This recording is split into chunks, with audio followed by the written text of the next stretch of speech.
श्री रत्नाकरण श्रावकाचार्य। विषय निद्रा त्याग। तारीख 21/7/1999।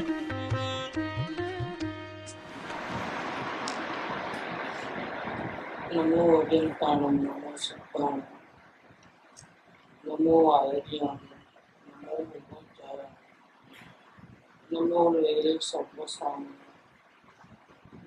नमो सर्वेशाराय स्वानुभूत्या च कास्ते चित् स्वभावाय भावाय सर्वभावान् परच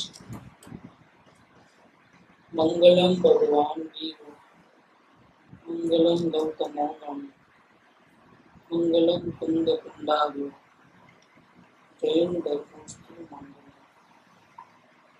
सर्वमंगल मांगल्य सर्वकल्याणकारकं दानं सर्वधर्माणां जैनं जयतु शासनं ओंकार बिंदु संयुक्त नित्यं ध्यायन्ति योगिनः आमदं मोक्षदं च ओंकाराय नमः।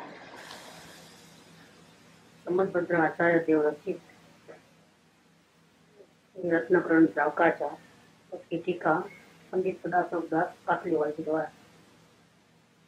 इसमें भावना अधिकार में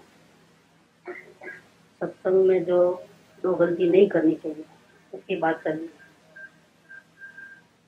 इसमें पहली गलती जो सत्संग में आकर जो करता है वो अपनी प्रशंसा करता है। तो जो सत्संग में आता है, वितराग के समागम में आता है, तो उससे गुण तो प्रकट होंगे ही होंगे। सत्पुरुषों की ऐसी महिमा है कि एक क्षण मात्र का भी सत्पुरुष का समागम भव समुद्र में तरा देता है, अगर सही भावना पूर्वक आया। एक सेकंड का भी समागम हो जाए तो बात मिल जाती है, कला मिल जाती है, वो कैसे जीना, कैसे वेद ज्ञान करना। तो सत्संग में आने वाले जीव को गुण तो प्रकट होंगे ही होंगे, लेकिन उसकी बड़प्पन नहीं करना हो, उसकी बड़ाई अपने मुंह से नहीं करना, वो एक गुण होना चाहिए सत्संग में आने वाला। दूसरा जो गलती होती है वो दूसरों की निंदा करना। हम सत्संग में केवल अपने लिए आए हैं। एक तो हमारे पास समय इस काल में मिलता ही नहीं, आत्मा के लिए बात सुनने का समय हमको कहाँ मिलता है, क्योंकि पूर्व कर्मों से पहले ही हम पीड़ित हैं। सब प्रकार का समाज, कुटुंब, सभी प्रकार का प्रॉब्लम तो हमारा ही है।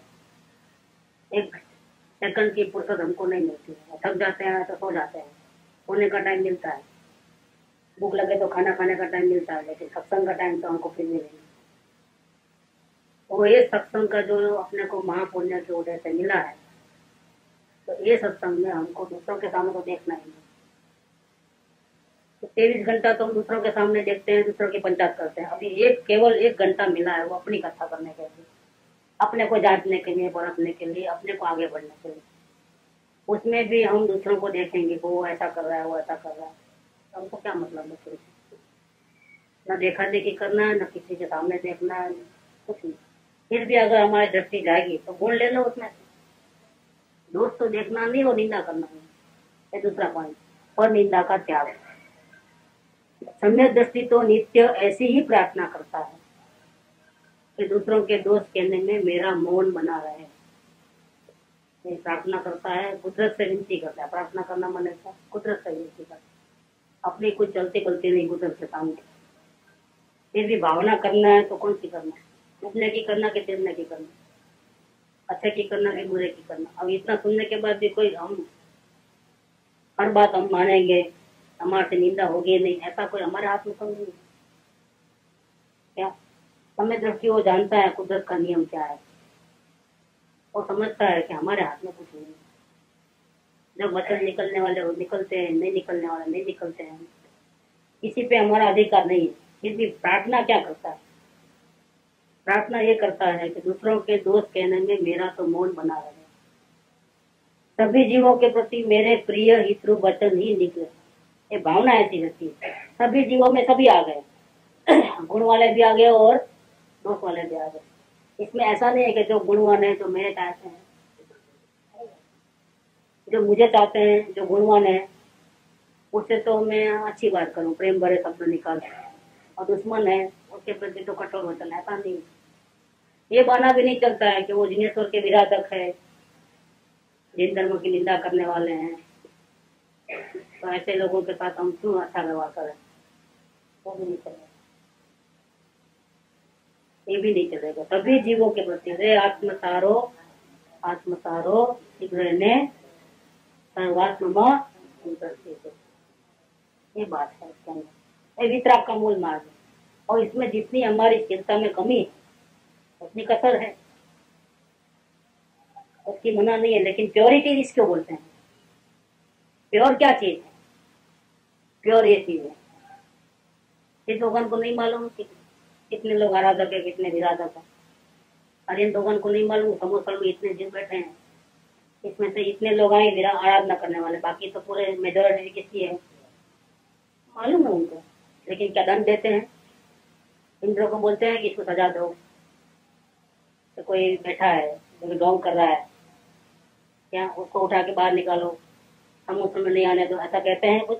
भगवान को सब मालूम है कौन कहाँ खड़ा है। कुदरत उसको सजा देती है ऑन द स्पॉट। ऐसे कर्म मानता है तुम्हारा जिनवाणी सुनने को मिलती, स्वयं दुर्गति में चले जाता है। ये भगवान का तीन लोग के वितराग का राज्य चल रहा है।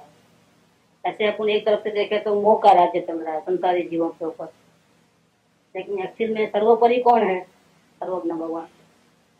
उन्होंने जैसे वस्तु का स्वरूप देखा है, विश्व का स्वरूप देखा है, सात तत्व क्षेत्र जो भी बंधारण है वर्ल्ड का, वो जैसा देखा है वैसा कहा है। और इसमें मीन में फर्क किसी की ताकत नहीं है बोल सकता।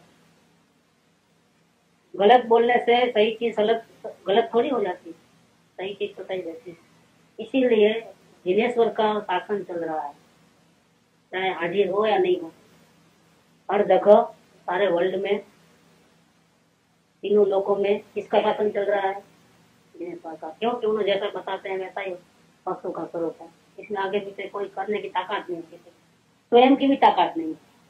जिनेश्वर अगर खुद चाहे कि नियम बदली करना है तो नहीं कर सकते, जो नियम है वैसा ही रहेगा, शाश्वत नियम है, ये वस्तु का स्वभाव है।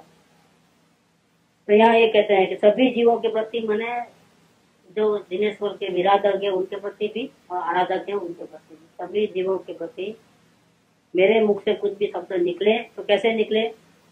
प्रिय हित वचन ही निकले। उनका हित तो ऐसा ही वचन निकले, उनको भाए ऐसा वचन नहीं, ऐसे ही निकले। ये प्रार्थना कर सकता है जी।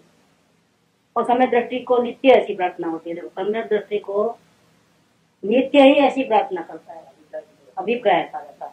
नित्य का मतलब क्या है? वो तो प्रार्थना कर रहा है ना, बाकी तो कुदरत के हाथ में वचन का कंट्रोलर वो थोड़ा है, वो अलग बात है। प्रार्थना उसकी क्या, उसका अभिप्राय क्या है, ऐसा रहता है। किसी को भी मेरे वचन से, मेरे द्वारा, मेरे निमित्त से थोड़ा भी प्रॉब्लम हुए, वितराग का मत तो ऐसे होता है। तारा निमित्त पण बीजाने दोष करतो है। 108 में एक ही पॉइंट आ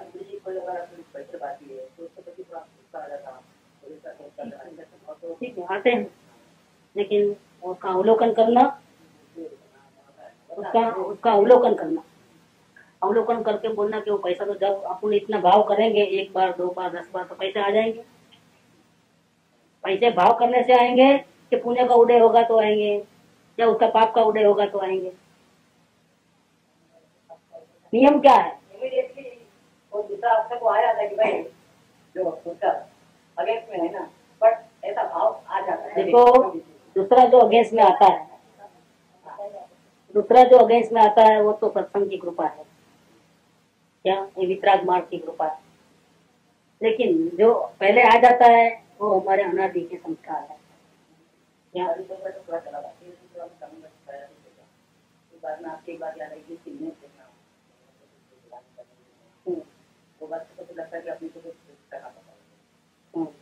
ठीक, कोशिश करना है, लेकिन वो कोशिश करो तो भी ठीक, नहीं करो तो भी ठीक। भाव आते हैं लेकिन भाव का अधीन वस्तु स्वरूप नहीं।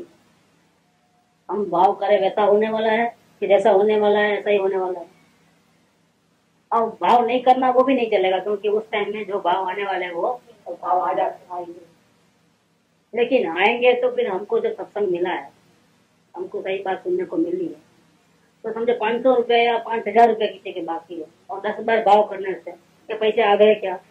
हमारा अनुभव क्या कहता है कि ये पैसा निकालने के लिए हमने 10 बार भाव किए, 10 बार कसाई किए, कभी तीव्र कसाई भी की, लेकिन 10 बार वो भाव करने के बाद भी वो पैसे तो वहां से यहाँ तो नहीं आए। तो नतीजा क्या निकला? 10 बार जो भाव किए हैं वो सब पाप का बंधन तो हो गया है हमारा। हमारे हक का है वो आप कैसे कहते हो? क्या क्या मालूम आपने किसी का दुबाया होगा भूतकाल में तो उसकी सजा काट रहे हो, तो आप ऐसा कैसे समझ रहे हो कि मेरे हक के पैसे हैं, खून पसीने से कमाई हुई चीज है, ऐसा कैसे समझते हो आप?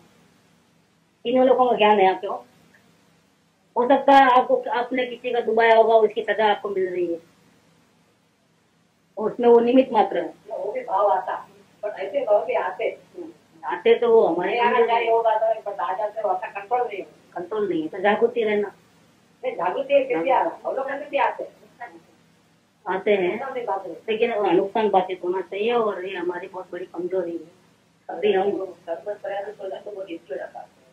तो फायर संबद्ध प्रयास पे आप छोड़ देते हो तो आप भगवान बन जाओ, शांति लगेगी, लेकिन वो जो है ना सिद्धांत के आधार पे शांति, वो शांति नहीं चलती। अपने ज्ञान से शांति मिलना चाहिए। दिनेश्वर के वचन ऐसे हैं कि उनका अनुभव भी नहीं करे अगर उनके, और सिर्फ उनके वचन को भी यथार्थ मान देवे ना तो भी जीव को शांति हो जाए। दिनेश्वर के वचन ऐसे हैं, लेकिन वो शांति नहीं चलती, क्योंकि वो परमानेंट टिकने वाली, उनके वचन के आधार से जो शांति मिलती है वो परमानेंट टिकने वाली नहीं है। उनके वचन सुन करके समझ करके अपने ज्ञान में उसको बिठा दे सिद्धांत, और अपने को आत्मा का आनंद मिले, वो कायम शांति टिकने वाली है। हम काम कर ही रहे हैं तो आधा क्यों करें, पूरा ही करो ना, खत्म। समझ में तो आया है, शांति तो लग रही है, अब आगे जाकर के अनुभव का प्रयास करो ना। अनुभव तक क्यों नहीं पहुंचते हो? बीच में ही शांति में संतोष में आकर के क्यों वापिस चले आते हो? अब बहुधा जीव तो ऐसे होता है। बाकी जिनेश्वर के वचन तो बहुत जबरदस्त है। वचना मृत वितराग न परम शांत रस मूल बहुत जय भव रोग न, और कायर ने जिनेश्वर के वचन ऐसे ही रहता है, बहुत शांत होता है। और तो मैं के वचन मत है 3 नंबर का कुछ बोल, 3 या 10 नंबर का कुछ बोल, कितनी मीठी वाणी होती है उनकी। समुद्र में जाते हैं तो भगवान की वाणी इतनी मीठी होती है, जैसे कान में कोई अमृत डाल रहा है, इतनी मीठी हो। उठने का दिल नहीं होगा, नींद आवे नहीं, झोंके आवे नहीं, थकान लगे नहीं, इतना एकदम चित्त प्रसन्न हो जाए, ऐसी वाणी होती है। और जितने भी सवाल करो सबका ऑन द स्पॉट जवाब मिल जाए और पूर्ण समाधान हो जाए, ऐसी जीवित ध्वनि होती है। उल्लू बना रहा है।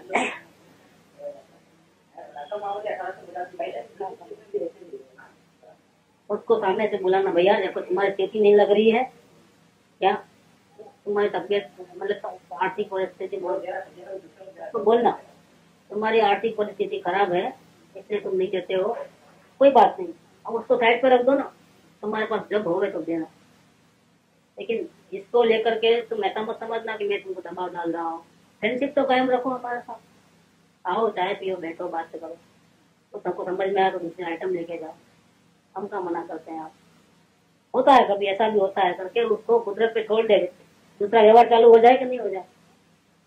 ये तो क्या पैसा भी गया और ऐसा भी होता। आपसे बोला ना ऐसा कभी क्या होता, और फिर दूसरी दफा भाग में आ जाता है, और रेट किया तो फिर ऐसा भी होता। दूसरी पकड़ के तो हम सावधान है कि उसकी पोजीशन क्या है, उसको बोलना भैया अभी तो हमारा जो कम वगैरह 2 पैसा कम, और वास्तव में दूसरे से कम देना हो क्या बाजार वाले से तो कम देना हो।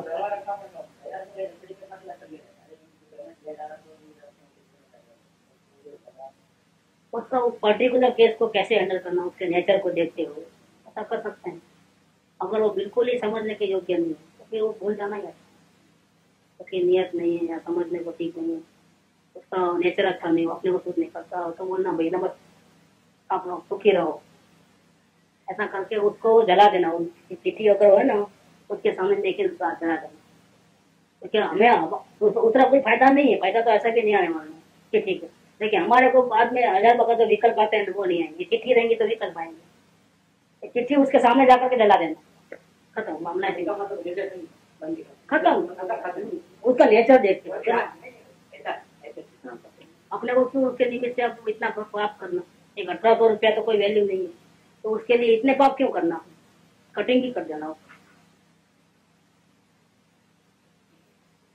सभी जीवों के प्रति मेरे प्रिय हित वचन ही निकले, ये प्रार्थना कर सकता है। कंट्रोल किसके ऊपर भी नहीं, ये वचन ही अपने नहीं है, आत्मा के वचन। वचन करना नहीं करना वातावरण आपका कुदरत की खेल है, तो हमारे कंट्रोल में नहीं है। लेकिन भावना अभिप्राय ऐसा रहता है। जिन धर्मी तो गुणग्राही ही होते हैं, दोषग्राही कभी होते ही, दूसरों के दोस्तों कभी देखते ही नहीं। कौन? जिन धर्मी, जिनेश्वर की आज्ञा को मानने वाले, वे मिथ्या दृष्टियों के, तीव्र कसाई जीवों के मिथ्या आचरण को देखकर वैर बुद्धि से निंदा नहीं करते हैं। उनको वैर बुद्धि नहीं है, तो भगवान की बात मानो या नहीं मानो, माने तो उनको फायदा, नहीं माने तो उनको नुकसान। हमको बेकार का वैर करके क्या मतलब, हमको वैर नहीं करना किसी के साथ। वैर बुद्धि से निंदा नहीं करते हैं, उनके ऐसा अभिप्राय नहीं रहता है कि इसका अपवाद हो जाए तो अच्छा है, क्योंकि वो जिनेश्वर की बात नहीं मानेगा तो उसका खुद अपने आप पूरा होने वाला है। आज दे तो कल पे, फिर हम उसका बुरा हो जाए तो अच्छा, बुरा हो जाए तो अच्छा, ऐसा क्यों माने, ऐसा क्यों चाहे। हमको तो कोई दंडप करने की जरूरत नहीं, हम तो अपनी संभालें। दूसरों के द्रव्य चित्र कार भाव में मथा डालने की हमको कोई आवश्यकता। उनके ऐसा अभिप्राय नहीं रहता कि इसका अपवाद हो जाए तो अच्छा है। वे तो दोषों को, मिथ्यात्व को अनंत काल तक दुखों का देने वाला जानकर, क्या ये जो इनका मिथ्यात्व भाव है वो देखकर और उसको अनंत काल तक तकलीफ होगी ऐसा समझकर करुणा बुद्धि से, करुणा आती है, गुस्सा तो आता नहीं है, और फिर करुणा बुद्धि आती है तो समझाते हैं कि नहीं समझाते हैं, कि हाँ समझाते हैं। किसको? मन कसाई जीवों। करुणा बुद्धि से मन कसाई जीवों को गुण दोषों की हानि बुद्धि का स्वरूप दिखलाते हैं। ऑर्डर नहीं करते हैं कि ऐसा चलो भाई, देखो ये गुण अच्छा रास्ता ये है और दुख का रास्ता ये है, इससे ऐसा होता है, इससे ऐसा होता है, आपको जो ठीक लगे वो करो।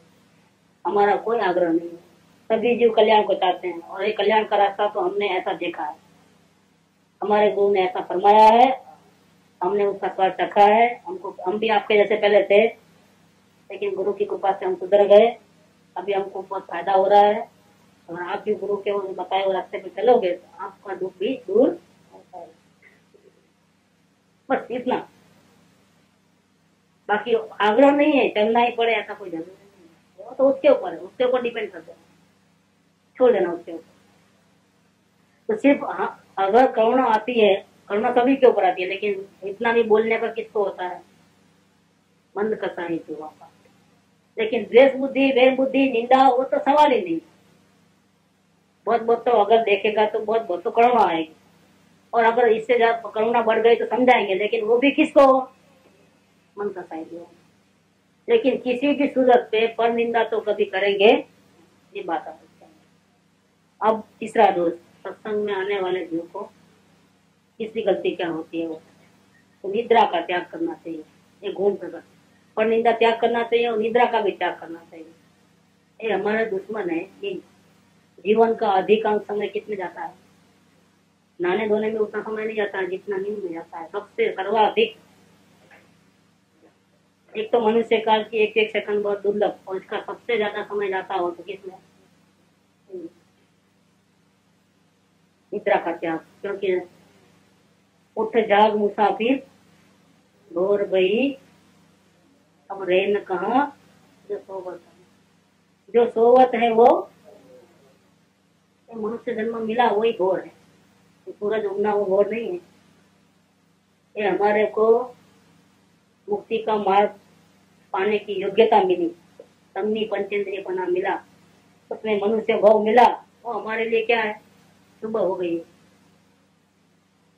दिन वो सुबह नहीं है हमारे लिए, और रात वो हमारा अंधेरा नहीं है, अंधेरा हो जाना वो रात नहीं है हमारे लिए। तो 24 आवर्स मेहनत करने का टाइम है, क्योंकि एक भाव अगर अनंत भवनो अनंत दुख एक भाव में कापू है કાપી શકાય.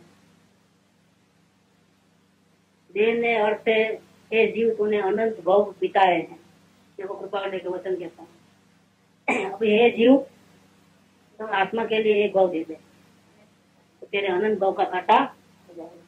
अनंत काल तक तुमने गलती की हो, सभी एक ही भोग में खत्म कर सकते हो, तुम एक भोगतारी बन सकते हो.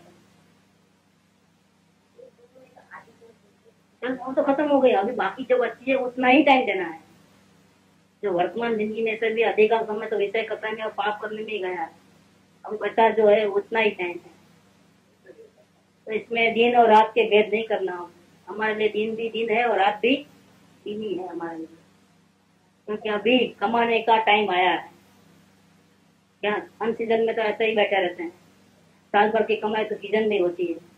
ये मनुष्य जन्म में जो मिला है वो हमारा सीजन, कमाने का टाइम है. कई भोगों का दोष को हटा देंगे, कट कर देंगे, कर्मों का निद्रा कर देंगे. उस टाइम में सोने वाली बात गलत है.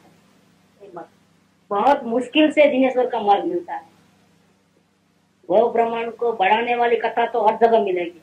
घर घर में, चौराहे में, रास्ते में, हर जगह मिलती है.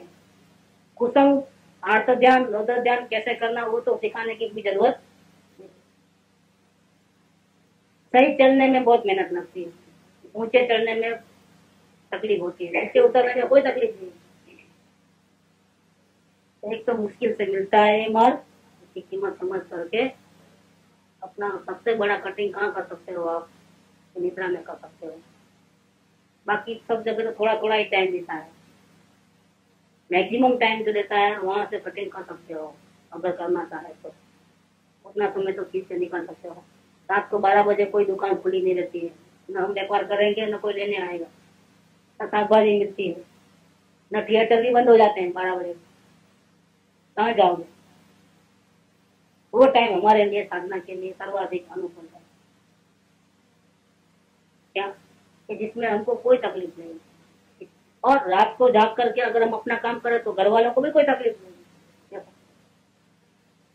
तकलीफ क्यों? घर वालों को पूरा काम तो दिन पर करते ही है, मजदूरी वगैरह.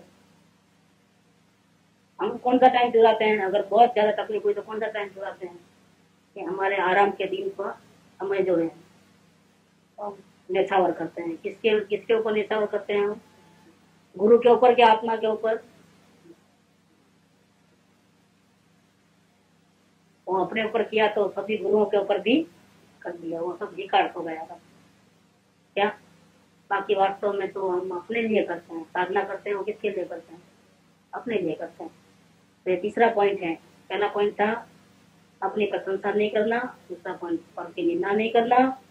तीसरा पॉइंट है जागृति में रहना, निद्रा का त्याग. देखो प्रशंसा नहीं भी करेंगे और निंदा किसी की नहीं भी करेंगे, लेकिन अपन खुद खोए खोए रहेंगे. क्या 2 गुण प्रकट होने के बाद भी फायदा नहीं हो रहा है? क्यों? हम जागृति में नहीं रहते हैं. वही बात पूरा किराया सब दूध में मिल जाएगा. जागृति बहुत बड़ी चीज है. तो निद्रा का त्याग. निद्रा, आलस और प्रमाद के ऊपर विजय प्राप्त करो. नींद नहीं आने के 3 कारण भगवती आराधना में. हम कलकत्ता गए थे, हम खुद आराधना कर रहे थे. जब वहाँ अनुभव तो हुआ नहीं था, लेकिन बहुत ट्राई कर रहे थे. तो सबसे पहला फाइटिंग हमारा नींद के ऊपर थी. ये टाइम तो हम तय कर सकते हैं, लेकिन कैसे करें? भगवती आराधना लेके जा रहे हाथ में. तो वैराग्य तो बहुत सकते हैं. कुदरती ये बहुत आई है. तो निद्रा के ऊपर विजय प्राप्त करने के तरीका जो है वो होता है. निद्रा 3 जनों को नहीं आती है. बहुत खुशी का टाइम होता है तो नींद नहीं आती. प्रसन्न होता है तो नींद नहीं आती. बहुत तीव्र शोक में होता है तो नींद नहीं आती. तो बार बार रह के आती है तो दुर्घटना हो गई है. और भय वाले वातावरण में नींद नहीं आती. देखो जंगल में कहीं फंस गए हो, रात पड़ गई, नींद नहीं आएगी. ऐसे अनजान जगह में होंगे तो नींद नहीं आएगी. घर में कोई सांप घुस गया हो तो नींद नहीं आएगी. इनकम टैक्स की रेट पड़ने वाली होगी तो. फॉरेन जाने का प्लान पकड़ना है रात को, नींद नहीं आएगी. खुशी का मौका है. बस ये 3 चीजें हैं. भय का वातावरण, तीव्र शोक, तीव्र ये आत्मा की कमानी करना है, वो उत्साह से करना है, तो तीव्र रस तो रहना ही है। चलो तीव्र रस में तो ना सही, लेकिन अगर नहीं करेंगे कार्य तो अनंत भव फिर भटकना पड़ेगा, उसका डर भय भी लगना है। तो नींद कैसे आती है? जब तक तत्व निर्णय न हो तब तक नींद आनी नहीं चाहिए। अगर नहीं आती है नींद, आत्मा की ऐसी चिंता लग गई है, आत्मा कल्याण करने की सच्ची भावना है, ऐसे जीव को नींद नहीं आती। तो तत्व निर्णय किए बिना तो शांति से बैठता नहीं। तत्व निर्णय को, पदार्थ निर्णय को, भाव बसंत हो, भले अनुभूति अभी भले बाद में हो, लेकिन भाव बसंत तो चेतन में हो जाना चाहिए। अभी अवलोकन में कब तक रहोगे? अवलोकन कब तक करोगे? कब तक सुनोगे भाई अवलोकन करो, अवलोकन करो? क्यों कहते हैं? क्या हमारी इतनी योग्यता नहीं, तभी तो कहते हैं। योग्यता वाले को आगे का रास्ता बताना होता है। कितना टाइम बीत गया एक दिन करते हुए, हो जाएगा करके कितना टाइम निकल गया। ये सब हमारा गड़बड़ है। निद्रा त्याग, हमको हत्या भाव भ्रमण का डर नहीं लगा है, भूतकाल में जो दुख है उसका डर नहीं लगा है, और परमात्मा पद पाने की कोई खुशी नहीं हो रही है, या फिर भविष्य में जो दिन आने वाले हैं उसका हमको डर नहीं लगता है। तभी तो आराम से सो रहे हैं, नहीं तो कैसे सोएंगे हम? तो निद्रा का त्याग, निद्रा आलस प्रमाद पे विजय प्राप्त करो। निद्रा समस्त धर्म का अभाव करती है। धर्म का अर्थ यहाँ कर्तव्य समझो, शांति का उपाय समझो, जिससे हमको अशांति दूर हो गए। ऐसा कोई भी कार्य हो, कर्तव्य और धर्म, लेकिन नींद सबको, सब कर्तव्य को बुला देती है। न समाज की, न कुटुंब की, न आत्मा की, कोई भी नहीं, यहाँ तक कि शरीर की भी नहीं। भूख लगे तो भी नींद आती है, तो भूख भी नहीं लगती। रात को नहीं खाने का मैक्सिमम कारण ये है कि निद्रा ऐसी बेहोश कर देती है जीव को। दिन है कि रात है, कोई फर्क ही नहीं पड़ता है, कुछ सुनता ही नहीं है, विवेक ही खत्म हो जाता है। नींद जो है, नींद के जो लक्षण बताए हैं, तीव्र दर्शना वर्णीय कर्म का उदय, क्या उसको दिन का और अंधेरे उजाले का कोई फर्क नहीं है। विवेक कुछ नहीं है। नींद में आकर के कोई गला भी काटते है तो मालूम नहीं पड़े, क्या चोरी करता है तो मालूम नहीं पड़े, कोई इतनी बेहोशी रहती।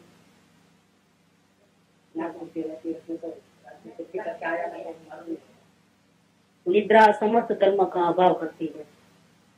जिसने निद्रा को नहीं जीता, देखो उसके 6 आवश्यक स्वाध्याय, ध्यान, जाप, सभी उत्तम कार्य नष्ट हो जाते हैं। जितना वो कमाई करता है सब दिन में पूरा खो देता है।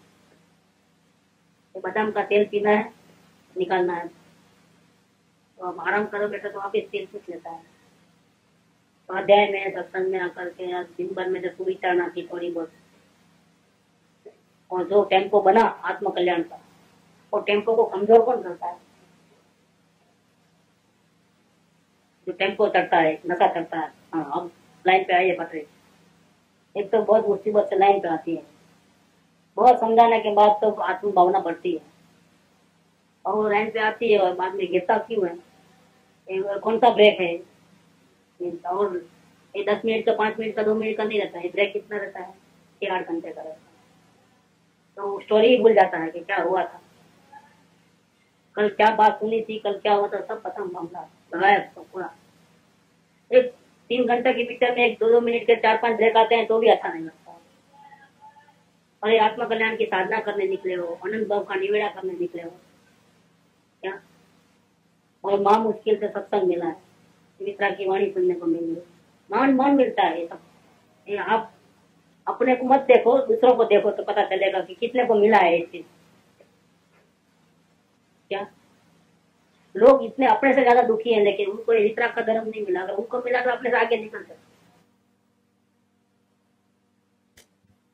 मेरे को फर्स्ट डे उसने जो उपाय बताया भगवत की आराधना में, वो मैंने लिया। दिन भर मेरी जागृति अवलोकन चलता था, उसने उपाय बताया नींद कैसे रोकना हो, तो उपाय देख लिया तो पता लग गया कि शुरुआत के आधा घंटा 45 मिनट बहुत नींद आएगी, वेरी बिगिनिंग जब। तो सोने की बात नहीं करना, तो 12-1 बजे तक तो आराम से बातें करते करते भी, फिर कुछ एंड आता है तब नींद बहुत जोर से आती है, तो उसके शेड्यूल टाइम में नहीं सोते हैं। अगर वो आधा घंटा घंटा कैसे भी मुश्किल से सामना करके निकाल दिया, रात रात तक लगना भी नहीं हो जाएगा। जैसे भूख लगती है तो नेग्लेक्ट करते हैं, फिर जोर से भूख लगती है। उस टाइम में अगर हम 15 मिनट सहन कर लिए तो भूख खत्म हो जाएगी, तो मर जाती है भूख की बाद में, कोई प्रॉब्लम नहीं, ये बिना खाए भी चलता है। ऐसा नींद का है। तो ऐसा हो सकता था, हमने 2 दिन तो अच्छा प्रयोग करके सफलता हासिल कर ली, अब नींद नहीं आती थी, लेकिन हमने वो सोचा साधना तो अपना वो करनी चाहिए, शरीर को फिर तकलीफ है, कहीं ऐसा ना हो जाए कि शरीर थके और फिर हमारा मिशन अधूरा रहे। इसलिए हर चीज का बैलेंस रहना चाहिए। बैलेंस, हम संसारी जीव, हम मुनिराज नहीं है, हमारी भी एक भूमिका है। और भूमिका को देखते हुए हमको सरकार एक बैलेंस में लगाना चाहिए, और न ज्यादा अकेली खिचड़ी नहीं खाना, अकेली कड़ी नहीं पीना। तो मेल रहता है ना हर चीज का खाने में, ऐसे जीवन के भी कोई नियम रहते हैं। इसलिए हम अपने आत्म भावना में ही रहते रहते नींद लेंगे, जितना सहज भाव से आवे, 3 घंटा 4 घंटा 5 घंटा ले लेंगे, उसको जबरदस्ती दमन नहीं करेंगे। एकदम रिलैक्स माइंड में रह करके पूर्ण जागृति में नींद लेना, पूर्ण जागृति, लेकिन एक लिमिट, इससे ज्यादा नहीं, इससे ज्यादा प्रमाद कहलाएगा। एक लिमिट है उसका तो ठीक। फिर हमने वो जबरदस्ती करने वाला मकाम बंद कर दिया और सहज भाव में रहना शुरू कर दिया। 6 घंटा बोले, 6 घंटा बोले, तो दिन में या रात में सब मिला करके 24 आवर्स में मैक्सिमम 6 घंटा और मैक्सिमम हो गया, साधना कर लो, उसका रखना बस, बाकी ना कुछ नहीं। ये बात है, नहीं करना, नींद नहीं लेना, नहीं वो बात नहीं। लेकिन आत्मा को नींद नहीं आती है, इसका मतलब क्या? अगर वो सोता है तो भी अंदर में तो वही धुन चलती है, इसका मतलब क्या है? आत्मार्थी को नींद नहीं आती, इसका मीनिंग क्या? जिसको भव भ्रमण की तलवार लटक रही है, उसको जब तक आत्मा का दर्शन नहीं होंगे तब तक वो चैन से बैठता नहीं। नींद में भी वो अंदर में बेचैनी चालू रहती है, इसका मतलब है ये नींद नहीं ले रहा है। होता है, बराबर, बिल्कुल सही बात, ऐसा ही होता है। इस प्रकार से अपने को पूर्ण जागृति में, आत्म भावना में बिताना चाहिए, ये बात। क्योंकि ये तो संसारी जीवों के नियम है, जैसे 4 आवश्यक होते हैं ना, भय, निद्रा, मिथुन और 4 है कौन से? आहार, भय, निद्रा और मैथुन, सभी संसारी जीवों की आवश्यक है। वो तो इसके बिना तो संसारी जीव नहीं रहते, 4 संन्यास होते। तो अब कितना दिन तारोगे? 5 साल, तो वो अपनी पॉसिबिलिटी नहीं है। लेकिन जागृति में रहना, निद्रा का त्याग करना माने उसका दूसरा अर्थ क्या है? पूर्ण जागृति में रहना, ये बात। और हम लोग बना करते हैं, हाँ, मतलब अपने को देख लेना, अपने को किससे नुकसान होता है। पेट भारी होता है, नींद आती है, तो फिर वो खाना छोड़ देना या कम करना। सब में अपना मेन टारगेट जागृति का है। जागृति के लिए जो कुछ करना पड़े वो करना। ज्यादा खाना है ज्यादा खाना, कम खाना है तो अपना एडजस्ट अपने आप को करना पड़ता है अपने हिसाब से। तो अपना रूटीन अपन बना लेना कुछ, लेकिन किसी भी हालत में अपने को साधना करनी है, ये बात मूल। आपको भी, हमको भी, सबको भी। एक मूल बात कौन सा? हमारी साधना में तो बाधा आनी ही नहीं चाहिए, कि जैसे बने वैसे। रेस्ट की हम शरीर थोड़े हैं जो हमको रेस्ट चाहिए।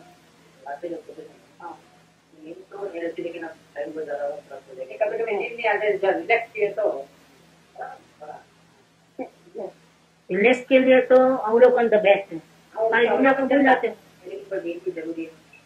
जरूरी वाली बात तो गड़बड़ है। जरूरी क्या? हम शरीर तो है नहीं जो हमको जरूरी है। जरूरी वाली बात निकाल लो, आप ले, लेकिन जरूरी वाली बात तो निकाल लेना। जरूरी नहीं है, क्योंकि मुनिया तो होते नहीं। अवलोकन करते करते नींद आ जाती है, सब गड़बड़ है, पूरा गड़बड़ है, कनेक्शन ही नहीं है कोई आगे पीछे।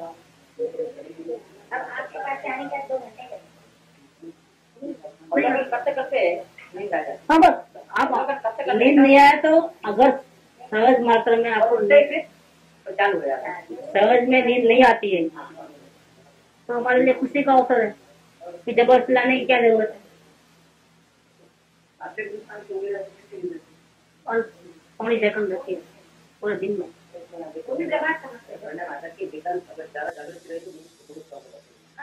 मैं तो यही बात कह रहा हूँ मैं भी, नींद नहीं आती है तो जबरदस्ती लाने की क्या जरूरत है। इतना हमारे दोस्त कम हो जाएंगे, अगर नींद हमारी कम है तो बहुत खुशी की बात है कि जबरदस्त करने का प्रयत्न क्यों करते हो? इसके बदले उसका यूटिलाइज करो। इतना समय हम अपने अपने आत्मा के दोषों को देखेंगे या आत्मा को देखेंगे या परिणति को देखेंगे, ग्रहों को देखेंगे, लगा तो ज्ञान का उपयोग हुआ। ज्ञान तो जागृति है ना, शरीर। हाँ, उसमें कोई अपने को तकलीफ ऐसा नहीं समझना कि हम थक जाएंगे। आप ट्राई करके देखना, थकते हो कि क्या करते हो। ये हमारा भाव निकाल दो कि हम नींद नहीं लेंगे तो थक जाएंगे, दुकान नहीं जा सकते कल के दिन। वो आप एक्सपेरिमेंट करो आज से ही। हमारे ही भाव, ये संकल्प विकल्प प्रतिबंध है। क्या है? हमने ही कुछ संकल्प ऐसा किया है जो हमारे मार्ग में आड़ा आता है। कौन सा संकल्प किया कि अगर हम नहीं सोएंगे तो सुबह जल्दी नहीं उठेंगे तो लेट हो जाएंगे, या हम नहीं सोएंगे तो थक जाएंगे तो दुकान बराबर नहीं जा सकेंगे। क्या जैसे चाय पियेंगे तो नींद नहीं आएगी, एक दूसरा कुछ नहीं, भूत है अंदर में। तो चाय पीने वाले भी सो जाते हैं, नींद आती है तो को किसी की तकलीफ नहीं होती हो क्या, लेकिन वो भूत है अंदर में घुसा हुआ। ऐसा मानता था उन लोग के होते हैं। कोई मान्यता को निकाल दो, फिर आपको जो होना है होने दो, लेकिन मान्यता को खत्म कर दो पहले कि हम नींद नहीं लेंगे थक जाएंगे, ऐसा हो जाएगा वैसा। भविष्य की चिंता क्यों? अवलोकन वाले को भविष्य की चिंता ही नहीं करना है, वर्तमान का ही देखना है। और अगर इतने जागृति में रहने से अगर हमको नींद थकान लगे भी तो इतनी कीमत चुकाओ।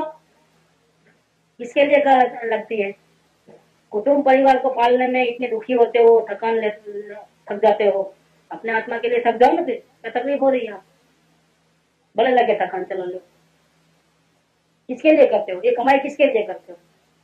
हम अवलोकन और आत्म ध्यान में अगर जागरूक रहे और थकान भी लगे तो भी हमको परवाह नहीं है, हम मंजूर है उसके लिए, क्योंकि हमने अपनी आराधना की, उसका वर्थ है ना, सौदा है ना ये तो।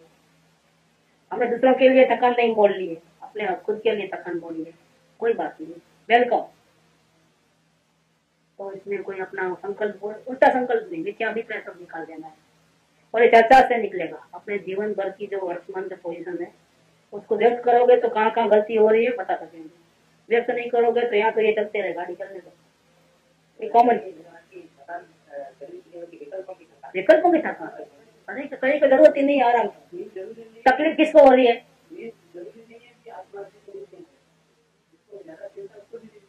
नहीं आती। देखो, शरीर दिन भर काम करेगा और कर ही रहा है, शरीर सोता नहीं। शरीर के जो ओरिजिनल पार्ट्स हैं, मेन हार्ट भी चालू है कि नहीं नींद में भी, उसको कहाँ आराम की जरूरत है? अगर उसको आराम नहीं मिला और थकान लगती है तो उसका जो दुख होता है वो किसको लगता है? शरीर को लगता है कि आत्मा को लगता है? शरीर को तो लगता ही नहीं। वो सब लगता किसको है? चाहना किसकी है सब? और जो चाहे वो मरे, जो इच्छा करे वो मरे। शरीर इच्छा करता नहीं, शरीर को कोई फर्क नहीं पड़ता है, बॉम्ब गिरे तो भी फर्क नहीं पड़ता है, क्योंकि भाई परमाणु का ढेला इतना है तो सब साथ में रहते हैं। परमाणु बाद में निकल जाते हैं, कोई फर्क नहीं पड़ता है। फर्क किसको पड़ता है? जो वो चाहता है कि मेरी मौत ना हो, उसको फर्क पड़ता है, वो तो घबराता है। शरीर नहीं घबराता है। शरीर और आत्मा बिल्कुल अलग है। जितनी भी चाह है ये किसकी चाहना है? विधान कौन कर रहा है? भविष्य की चाहना आत्मा कर रहा है, वो दुखी कर रहा है अपने आप। वर्तमान में दुखी और भविष्य काल का जो प्लानिंग जो अभी वर्तमान में करता है, चाहना रखता है, वो वर्तमान बिगाड़ता है। पुरुषार्थ नहीं करता है तो वर्तमान और भविष्य सब बिगाड़ता है, एक चाहना करने से। और चाहना करने के पीछे जो है उल्टा अभिप्राय है। उल्टा अभिप्राय निकाल दो, भूसे सब निकाल दो, एक ही भूसा रखो, हमको आत्म कल्याण करना है। ये भाव हमको भाव का अभाव करने के लिए मिला है। भूसा रखना है तो एक ये रखो, बाकी सबका दर निकाल दो। 533 में लिखा है तो पाउडर में, तो बहुत अच्छा पत्र है, हुआ तो लेंगे आप 533 नंबर। तो कृष्णदास को आत्मा का आराधना करनी थी। कृष्णदास संभाल तो बहुत अच्छी पोजीशन में थे और बहुत तड़प रहे थे पाउडर के सहयोग के लिए। तो हम लोग को बहुत अच्छा चल रहा है और बहुत टेंशन में आ गए थे आत्मकल्याण। सब एक पत्र लिखा है, तो उन्होंने लिखा है कि आत्मार्थी को कृष्णदास को चित्त में से विक्षेप की निवृत्ति करना योग्य है। मेरा क्या होगा, मेरा क्या होगा, आत्मज्ञान होगा कि नहीं होगा, क्योंकि वो टेंशन में आ गए हैं। अब उनको सारी दुनिया में कहीं भी रस नहीं है, सिर्फ आत्म कल्याण ही करना है, आत्मा का दर्शन करना है। ऐसी पोजीशन में जब आता है तब उनका लेटर आता है तो उसका जवाब देता है। तो कृष्णदास को कहना कि चित्त में से विक्षेप की निवृत्ति कर लो, कि होगा कि नहीं होगा वो भूल जाओ, इतना डिस्टर्ब मत करो अपने, ये सब अपने डर, झूठा डर है। क्योंकि मुमुक्षु जीव को, यानी कि विचारवान जीव को, जिसको विचार है, जो विवेक से चलने वाला है, ऐसे जीव को कौन सा संसार रहता है? आ संसार ने विषय अज्ञान सिवाय जो कोई भय हो नहीं, दूसरा कोई भय नहीं रखना, ऐसा होगा तो ऐसा होगा तो वो होगा तो जो होगा तो होगा। हमको किसी का डर नहीं, डर इस बात का है कि मनुष्य को आत्मा के दर्शन के बिना नहीं जाना चाहिए, बस अज्ञान का भय है, बाकी किसी का भय हमको नहीं, ये बात होनी चाहिए। दूसरे गुस्से सब निकाल लेना, ऐसा होगा तो ऐसा होगा, ऐसा होगा तो ऐसा होगा, तो सब नहीं होगा, हमारे को तो कोई डर नहीं है किसी बात, जो होगा हम एडजस्ट कर लेंगे। एक बात को हम एडजस्ट नहीं कर सकते हैं, एक बात को हम सहन नहीं कर सकते हैं। कौन सी बात? सम्यक दर्शन के बिना ये प्राण छूटे वो हम एडजस्ट करने को तैयार नहीं है। हमारा जिंदगी का लक्ष्य है, टारगेट है, हम अपने स्वरूप का जो अज्ञान है वो मिटाए बिना चैन की सांस लेने वाले, ऐसा रहता है। दूसरा सब है, जो आएगा, अच्छे दिन आओ बुरे दिन आओ, जो होगा तो होगा। अगर रात भर जागे और कल के बीमारी हो गई और दुकान पर नहीं जाना तो दुकान का लॉस, हम वो भी सहन करने को तैयार, लेकिन हम आत्मा की आराधना तो हम किसी भी कारण से उसको पोस्टपोन भी नहीं करना है, भविष्य में करेंगे ऐसा भी नहीं, अभी का अभी होना चाहिए। आत्मा की आराधना तो कल एक सेकंड के बाद ऐसा नहीं चलेगा, पूर्ण जागृति में जाना चाहिए। एक अज्ञान का भय रखो, बाकी सब भय निकाल। तो यहाँ ये बात दिया है कि जिसने निद्रा को नहीं जीता उसके 6 आवश्यक स्वाध्याय ध्यान जाप सभी उत्तम कार्य नष्ट हो जाते हैं। दिन भर में जो कमाया और रात की नींद में, मुनियों के तो तप ही निद्रा को जीतने के लिए, तप माने इच्छा निरोध तप। तो क्यों करते हैं? तमाम प्रकार की इच्छाओं को क्यों खत्म करते हैं? ये तप करते हैं, इच्छा का निरोध करते हैं, क्योंकि तप की व्याख्या हो डेफिनेशन, इच्छा निरोध तप, इच्छाओं का निरोध रखना, उसका नाम तप।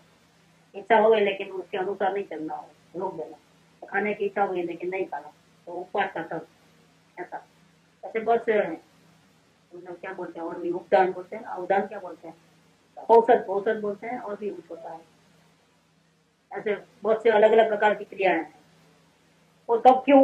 इच्छाओं को रोकने के लिए, इच्छा निरोध तब। तो इच्छा को क्यों रोकना है? इच्छा रोकेंगे तो विकल्प नहीं होगा, विकल्प नहीं होगा तो आत्मा को थकान नहीं लगेगी। निर्विकल्पता में तो आनंद ही आनंद है, विकल्प में ही थकान नहीं लगेगी, विकल्प में तो सोने की कोई जरूरत। तो निद्रा को जीतने के लिए, संपूर्ण जागृति में 24 आवर रहने के लिए, परमात्मा तो कभी सोते ही नहीं, न मुनिराज सोते हैं। तो मुनियों के तो तप ही निद्रा को जीतने के लिए। एक निद्रा को जीत लिया तो कंटिन्यूस अवलोकन कंटिन्यूस चलेगा 24 आवर जागृति, तो जल्दी आगे बढ़ जाएंगे। 10वां वर्ण कर्म के उदय जनित, 10वां वर्ण कर्म, 10वां वर्ण कर्म के उदय जनित निद्रा सर्वघाती प्रकृति है। एक निद्रा से सभी घात हो जाता है, सभी गुणों का, इसकी प्रकृति ऐसी है। एक प्रकार से देखते तो अनुपम जैसा काम कर रहे थे, जिंदा ही नहीं रहता। गोली मारो तो हाथ पैर में लगे तो आदमी जिंदा रहे, लेकिन इसमें तो खत्म, सर्वघाती प्रकृति है। आत्मा को अचेतन जैसा कर देती है, उसमें भी वर्ड है वो, चेतन को अचेतन करने वाली, जड़ जैसा बनाने वाली निद्रा है। ये आत्मा को अचेतन कर देती है, क्योंकि वो ज्ञान होने पर भी, अनंत गुणों का स्वामी होने पर भी एक भी गुण काम नहीं करता है निद्रा में, बेहोश पड़ा रहता है। जिसने निद्रा को नहीं जीता उसके सभी हित रूप कार्य नष्ट हो जाएंगे। तो जो भी कमाई किया और सोया तो कोई आके लूट के लेके जाएगा, हो गई पूरी बात। देखो कितनी भी दौड़ दाम करे लेकिन नींद आई तो खत्म, सब कार्य नष्ट हो जाएंगे। शास्त्र पढ़ते समय या शास्त्र सुनते समय यदि निद्रा आ गई या ऊंघ आ जाएगी तो शास्त्र पढ़ना सुनना नहीं होगा, किंतु शास्त्र पढ़ने और सुनने में अरुचि हो जाएगी। 2 काम होंगे, एक तो सुनना नहीं होगा, समझना नहीं होगा, दूसरा पढ़ने में, सुनने में और सुनाने वाले में अरुचि हो जाएगी। बंद करो भाई, बंद करो भाई, जल्दी बंद करो भाई, ये हो जाएगा। ध्यान सामायिक करते समय यदि निद्रा आ जाएगी तो ध्यान जाप सामायिक आत्मध्यान भावना सभी नष्ट हो जाएंगे। नींद में जीव एकेंद्रीय के समान हो जाता है, पंचेंद्रीय भी कैसा हो जाता है, न आँख का उपयोग, न कान का उपयोग, न चखने का उपयोग। अपने जीते जी अपने को एकेंद्रीय बनाना वो नींद का काम है।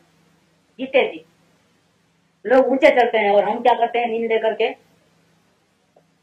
मनुष्य तो परमात्मा बनने के लिए, मनुष्य बने हो तो ऐसी साधना करोगे परमात्मा बन जाए, मानव से परमात्मा बन जाए। और हम मानव से क्या करने का है, नींद लेकर के जानवर जंतु तीरन गति में जाने का, एकेंद्रीय ऐसा बनने का प्रयास करते हैं। देखो ये मनुष्य गति का सबसे बड़ा दुश्मन है। स्वर्ग के देव का आयुष्य तो भोग विलास में जाता है क्या, और नरक का जो जाता है वो दुखों को भोगने में जाता है। लेकिन मनुष्य गति में जो साधना अच्छी हो सकती है, लेकिन वो साधना वो नींद में बर्बाद होती है पूरी की पूरी।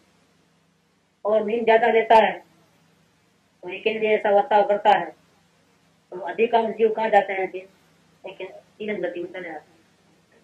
देव गति नरक गति में कम, क्योंकि नींद में तो ना पाप का कार्य हो ना पुण्य का कार्य हो। पाप हुआ तो नरक में जाएगा, पुण्य होगा तो देवलोक में जाएगा। ये तो फिर और तो गति बची नहीं है, मनुष्य वो तो बर्बाद कर ही रहा है, तो वो तो मिलने का सवाल नहीं। अब रहा क्या, अब कौन सी गति बची, जो ज्यादा नींद लेगा वो कहाँ जाएगा, दूसरा कोई गति नहीं बची उसके लिए।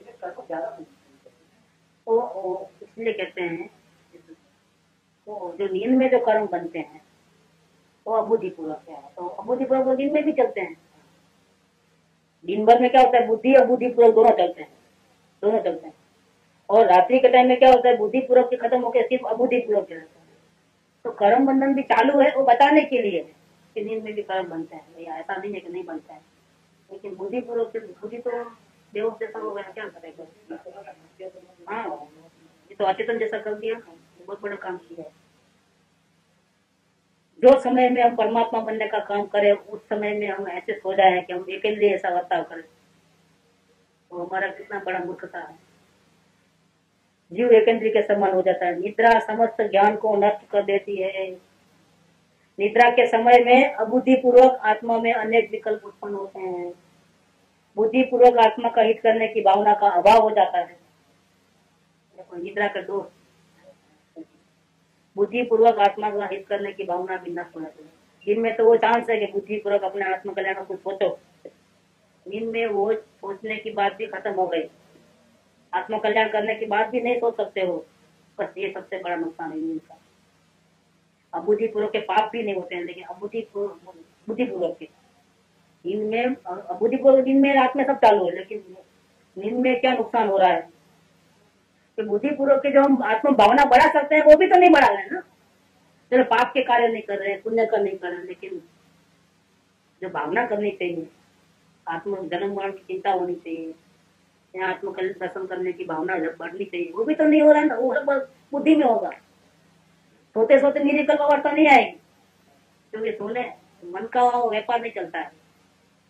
नींद जो सबसे बड़ा दुश्मन क्यों है, नींद कि मन जागृत होता है और वो आत्म कल्याण की जो दर्शन करने की जो गतिविधि को समझ करके उस प्रकार से चाल चलता है तो आगे बढ़ सकता है।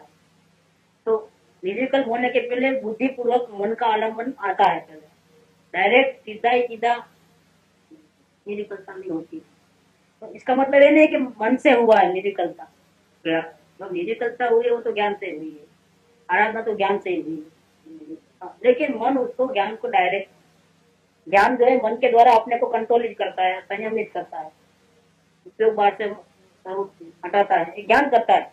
लेकिन जब ज्ञान ये कार्य करता है अपने को कंट्रोल करने का, उपयोग को यहाँ अंदर लेके आने का, तब वेरी बिगिनिंग में वो मन का सहारा लेता है, क्योंकि अभी सदमस्त दशा में है। सीधा डायरेक्ट निर्विकल्प नहीं होता है। ज्ञानी को भी निर्विकल्प होने से पहले मैं आत्मा हूँ, मैं शुद्धात्मा हूँ, मैं देह से भिन्न हूँ, मैं ज्ञान की मूर्ति हूँ, ऐसा विकल्प आए बिना नहीं रहते हैं। डायरेक्ट कौन सा भी काम करते हुए सीधा निर्विकल्प नहीं होता है। इसका मतलब क्या है कि जब वो मन का हम बिल्कुल यूटिलाइज नहीं करेंगे तो निर्विकल्पता का कोई सवाल नहीं है। और नींद में क्या होता है कि मन बिल्कुल काम करना बंद करता है। कौन सा मन, बुद्धिपूर्वक वाला। अब बुद्धिपूर्वक तो निर्विकल्प अवस्था में भी अबुद्धिपूर्वक चालू है, उसकी क्या बात है। बात बुद्धिपूर्वक की है। जो भी है बुद्धिपूर्वक का व्यापार जो है वो भी नींद में बंद होगा, भले वो पाप भी नहीं करता है, उससे पुण्य भी नहीं करता है बुद्धिपूर्वक, लेकिन एक बहुत बड़ा फायदा आत्म भावना वो भी तो नहीं कर पाता है। तो हमारा टारगेट तो पाप पुण्य तो है ही नहीं, हमारा टारगेट क्या है? निर्विकल्पता में अपने स्वभाव का आनंद लेना। नींद में तो वो भी संभव नहीं है, और सबसे बड़ा नुकसान यहाँ हो रहा है। एक फायदा, हाँ एक फायदा वो हो रहा है कि पाप का कार्य नहीं होगा, पुण्य का कार्य भी नहीं होगा, एक फायदा है। लेकिन ये बहुत बड़ा नुकसान है, उसका क्या करोगे? ज्ञान रुकता है, चेतन को अचेतन बनाता है। यही बात, बुद्धिपूर्वक आत्मा का हित करने की भावना का अभाव हो जाता है। दिन में निद्रा लेने से दर्शनावरण कर्म का आश्रम होता है, और रात को तो सोते ही हो, ऊपर से दिन में भी सोते हो, वो तो बहुत बुरा हाल है। मुनिरात तो एक प्रहर रात्रि चले जाने के बाद खेत को और प्रमाद आदि को दूर करने के लिए रात्रि के मध्यम में 2 प्रहरों में सहन करते हैं। 2 प्रहर सहन करते हैं। 2 प्रहर मतलब कितना हो गया?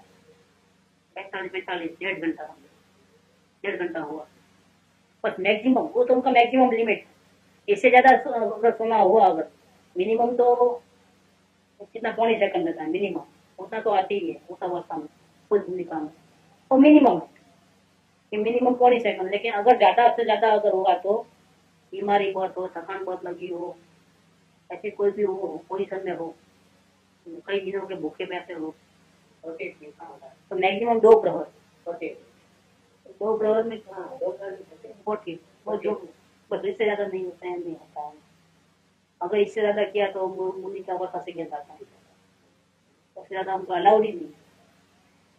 तो मुनिरात तो 1 प्रहर रात्रि चले जाने के बाद, 1 प्रहर जाने के बाद, एकदम रात को सोने का ऐसा नहीं, स्टार्टिंग में वो जाने के बाद खेत प्रमाद आदि को दूर करने के लिए रात्रि के मध्य में 2 प्रहर में शयन करते हैं। थोड़ी सी निद्रा लेकर फिर जागृत होकर 12 भावना का चिंतन करते हैं। फिर क्षण भर को निद्रा आ जाती है, फिर जागृत होकर धर्म ध्यान में लीन हो जाते हैं, ब्रेक करते करते एकदम कंटिन्यूसली नहीं। इस प्रकार बीच के 2 प्रहरों में भी अनेक बार जागृत होकर धर्म ध्यान करते रहते हैं। यदि कभी मुहूर्त भर को भी निद्रा में अचेत हो जाते हैं, अगर समझो कंटिन्यू जाकर निद्रा रह गई, एक मुहूर्त तक कंटिन्यू निद्रा रह गई, अचेत होकर हो जाते हैं, तो निद्रा को जीतने के लिए 1 उपवास, 2 उपवास, 3, 4, 5 इत्यादि उपवास तथा रस परित्याग आदि महान अनशन आदि तपों द्वारा निद्रा का अभाव कर देते हैं। देखो ये उपवास करने वाले को जो पहले दिन उपवास करेगा उसको रात को नींद नहीं आएगी, क्योंकि तो भूख की वेदना होती है, पीड़ा होती है, तो ये पीड़ा जानबूझ कर खिलाते हैं उपवास करके, ताकि वो पीड़ा में नींद नहीं आ रही। पीड़ा पसंद है लेकिन नींद पसंद, शारीरिक जो पीड़ा भूख के कारण तो उत्पन्न होगी वो हमको पसंद। तो 1 उपवास, 2 उपवास, 3 उपवास, 1 उपवास करते हैं, लेकिन वो फिर 1 उपवास की आदत हो जाती है, तो कोई फर्क नहीं पड़ता, तो फिर 2 उपवास करते हैं, सजा बढ़ाते हैं। फिर भी अगर गलती हुई और 2 उपवास को भी सहन करने में आदि होगा तो 3 उपवास, मतलब सहन नहीं कर रहे हैं इस हद तक लेके जाते हैं अपनी सजा को, लेकिन किसी भी हालत में नींद तो आनी नहीं चाहिए। एक उपवास करे तो भी ठीक है, 2 करे तो धर्म तो होता नहीं, फिर बढ़ाते क्यों है इतना? धर्म नहीं होता तो जितना लिमिट में करो ना करो, नहीं मना थोड़ी करते हैं, लेकिन 1, 2, 3, 28 क्यों, इतनी सारा क्यों? प्रमाद को दूर करने के लिए। तो अपने को सजा देते हैं, जो हम प्रमाद करते हैं उसकी सजा देते हैं। उसकी पीड़ा हमको पसंद है, लेकिन प्रमाद द्वारा वो तो निकालना ही है, इसीलिए सब कर्म होता है। निद्रा को जीतने के लिए तथा काम को जीतने की सावधानी के लिए अनशन आदि तब हमेशा करते रहते हैं। निद्रा का थोड़ा और है, 2 पैराग्राफ छोटे छोटे, बाद में दूसरा 8 प्रकार की शुद्धि का चलेगा। सुख धाम अनंत सुसंत चही, दिन रात रहे तद ध्यान मही, प्रशांति अनंत सुधामय जे